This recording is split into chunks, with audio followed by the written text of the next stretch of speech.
Kitchen.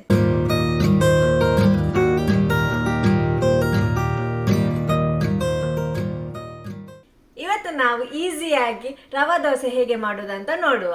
ಈ ದೋಸೆ ರೆಸಿಪಿಗೆ ಮುಂಚಿನ ದಿನವೇ ಅಕ್ಕಿ ಅಥವಾ ಬೇಳೆ ಕಾಳನ್ನು ನಾವು ನೀರಲ್ಲಿ ಹಾಕುವ ಅಗತ್ಯವಿಲ್ಲ. ನಾವು ಯಾವಾಗ ದೋಸೆ ಮಾಡ್ತೇವೋ ಆಗಲೇ ಈ ಹಿಟ್ಟನ್ನು ರೆಡಿ ಮಾಡಿ ಆಗಲೇ ದೋಸೆ ಮಾಡುವಂತಹ ಒಂದು ರೆಸಿಪಿ. ಸೊ ಹಾಗಿದ್ರೆ ನಾವು ಇದಕ್ಕೆ ಏನೆಲ್ಲ ಬೇಕು, ಹೇಗೆ ಈ ರೆಸಿಪಿಯನ್ನು ಮಾಡುವುದಂತ ನೋಡುವ ಬನ್ನಿ. ಇದಕ್ಕೆ ನಾನು 1 ಕಪ್ ಆಗುವಷ್ಟು ರವೆ ತಗೊಂಡಿದ್ದೇನೆ. ಹಾಗೆ 1 ಕಪ್ ಆಗುವಷ್ಟು ಅಕ್ಕಿ ಹುಡಿ. ನಾವು ರವೆ ಎಷ್ಟು ತಗೊಳ್ತೇವೆ ಅಷ್ಟೇ ಕ್ವಾಂಟಿಟಿ ಆಗುವಷ್ಟು ಅಕ್ಕಿ ಹುಡಿ ಕೂಡ ತಗೊಳ್ಬೇಕು. 2 ಟೇಬಲ್ ಸ್ಪೂನ್ ಆಗುವಷ್ಟು ಮೈದಾ ಹುಡಿ, 1 ಚಿಕ್ಕ ಈರುಳ್ಳಿ, ಇದನ್ನು ನಾನು ಸಣ್ಣದಾಗಿ ಕಟ್ ಮಾಡಿ ಇಟ್ಕೊಂಡಿದ್ದೇನೆ. ಸಣ್ಣದಾಗಿ ಕಟ್ ಮಾಡಿ ಇಟ್ಟುಕೊಂಡಂತಹ ಜಿಂಜರ್, ಹಾಗೆ ಸಣ್ಣದಾಗಿ ಕಟ್ ಮಾಡಿ ಇಟ್ಕೊಂಡಂತಹ ಕಾಯಿ ಮೆಣಸು ನಾನು 2 ತಗೊಂಡಿದ್ದೇನೆ. ಅದೇ ರೀತಿ ಸ್ವಲ್ಪ ಸಣ್ಣದಾಗಿ ಕಟ್ ಮಾಡಿ ಇಟ್ಕೊಂಡಂತಹ ಕೊತ್ತಂಬರಿ ಸೊಪ್ಪು. ಬೇಕಿದ್ರೆ ಇದಕ್ಕೆ ಕರಿ ಲೀವ್ಸ್ ಕೂಡ ಇದೇ ರೀತಿ ಕಟ್ ಮಾಡಿ ಇಟ್ಕೊಂಡದ್ದು ಹಾಕ್ಬಹುದು. 2 ಟೇಬಲ್ ಸ್ಪೂನ್ ಆಗುವಷ್ಟು ಕರ್ಡ್,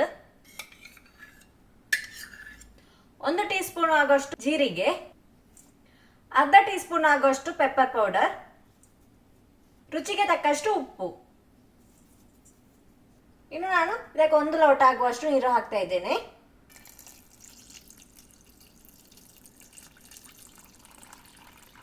ಇನ್ನು ನಾವು ಇದನ್ನು ಚೆನ್ನಾಗಿ ಮಿಕ್ಸ್ ಮಾಡುವ.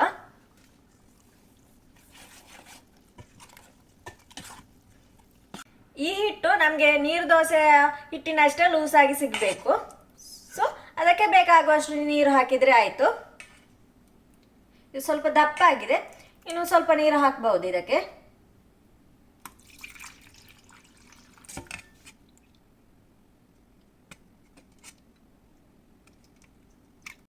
ನೋಡಿ, ಇದು ಚೆನ್ನಾಗಿ ಮಿಕ್ಸ್ ಆಗಿದೆ. ಇನ್ನು ನಾವು ಇದನ್ನೊಂದು 15 ನಿಮಿಷದಷ್ಟು ಹೊತ್ತು ರೆಸ್ಟ್ ಮಾಡಲಿಡುವ. ಆಗ ನಮಗೆ ಈ ರವೆ ಎಲ್ಲ ಚೆನ್ನಾಗಿ ನೆನೆದು ಸಿಗ್ತದೆ. ನೋಡಿ, ನಾವು ರೆಸ್ಟ್ ಮಾಡಲಿಟ್ಟು ಒಂದು 15 ನಿಮಿಷ ಆಯಿತು. ಇನ್ನು ನಾವು ಇದನ್ನೊಮ್ಮೆ ಮಿಕ್ಸ್ ಮಾಡುವ.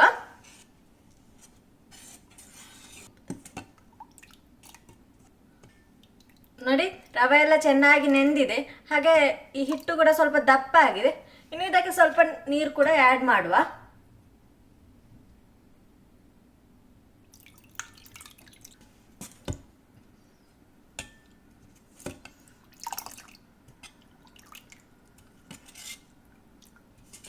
ನೋಡಿ, ಹಿಟ್ಟು ಹದ ಆಗಿದೆ. ನೋಡಿ, ನಾನು ಹೈ ಫ್ಲೇಮಲ್ಲಿ ಇಟ್ಟು ತವಾ ಬಿಸಿ ಮಾಡಲಿಟ್ಟಿದ್ದೇನೆ. ಈಗ ಚೆನ್ನಾಗಿ ಬಿಸಿ ಆಗಿದೆ. ಇನ್ನು ನಾವು ಇದನ್ನು ನೀರು ದೋಸೆ ಹಾಕುವ ಹಾಗೆ ಹಾಕಿದ್ರೆ ಆಯಿತು.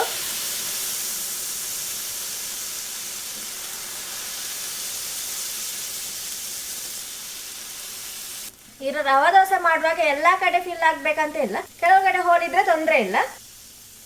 ದೋಸೆ ಹೊಯ್ದ ಮೇಲೆ ನಾವು ಫ್ಲೇಮನ್ನು ಮೀಡಿಯಂ ಟು ಹೈ ಫ್ಲೇಮಲ್ಲಿ ಇಟ್ಟರೆ ಸಾಕು. ಈ ದೋಸೆಯಲ್ಲಿ ನೀರಿನಂಶ ಜಾಸ್ತಿ ಇರುವುದರಿಂದ 5 ರಿಂದ 6 ನಿಮಿಷದಷ್ಟು ಹೊತ್ತು ಬೇಯಬೇಕು. ಇದರ ಮೇಲ್ಭಾಗ ಸ್ವಲ್ಪ ಬೆಂದ ಮೇಲೆ ನಾವು ತುಪ್ಪ ಅಥವಾ ಬೆಣ್ಣೆ ಅದರ ಮೇಲ್ಭಾಗ ಸವರಬೇಕು. ತುಪ್ಪ ಅಥವಾ ಬೆಣ್ಣೆ ಇಲ್ಲದಿದ್ದರೆ ಎಣ್ಣೆ ಕೂಡ ಆಗ್ಬಹುದು. ನೋಡಿ, ಈ ತರ ಬ್ರೌನ್ ಕಲರ್ ಆಗಿ ಬರಬೇಕು. ದೋಸೆ ಈ ರೀತಿ ಒಳ್ಳೆ ಬೆಂದ ಕಾರಣ ನಮಗೆ ಮಗುಚು ಹಾಕುವ ಅಗತ್ಯವಿಲ್ಲ. ಇನ್ನು ನಾವು ದೋಸೆ ತೆಗಿಬಹುದು.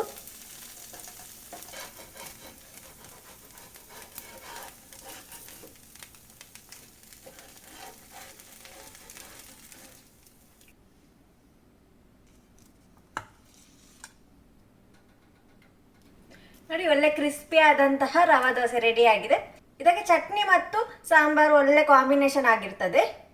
ಇದೊಂದೊಳ್ಳೆ ಟೇಸ್ಟಿ ಆದ ಮತ್ತು ಈಸಿ ಆದಂತಹ ರೆಸಿಪಿ. ನೀವು ಕೂಡ ನಿಮ್ಮ ಮನೆಯಲ್ಲೊಮ್ಮೆ ಟ್ರೈ ಮಾಡಿ ನೋಡಿ. ಸೊ ಫ್ರೆಂಡ್ಸ್, ಇವತ್ತಿನ ವಿಡಿಯೋ ನಿಮಗೆ ಇಷ್ಟವಾದಲ್ಲಿ ಲೈಕ್ ಮಾಡಿ, ಶೇರ್ ಮಾಡಿ. ಅದೇ ರೀತಿ ನಿಮ್ಮ ಅನಿಸಿಕೆಗಳನ್ನು ಕಮೆಂಟ್ ಮೂಲಕ ತಿಳಿಸಿ. ನನ್ನ ಮುಂದಿನ ವಿಡಿಯೋಗಳನ್ನು ನೀವು ನೋಡಲು ಇಚ್ಛಿಸುವಲ್ಲಿ ಸಬ್ಸ್ಕ್ರೈಬ್ ಮಾಡಲು ಮರೆಯದಿರಿ. ಇನ್ನೊಂದು ವಿಡಿಯೋದಲ್ಲಿ ಮತ್ತೊಂದು ರೆಸಿಪಿಯೊಂದಿಗೆ ಬರುವವರೆಗೆ be happy, be healthy, take care, bye.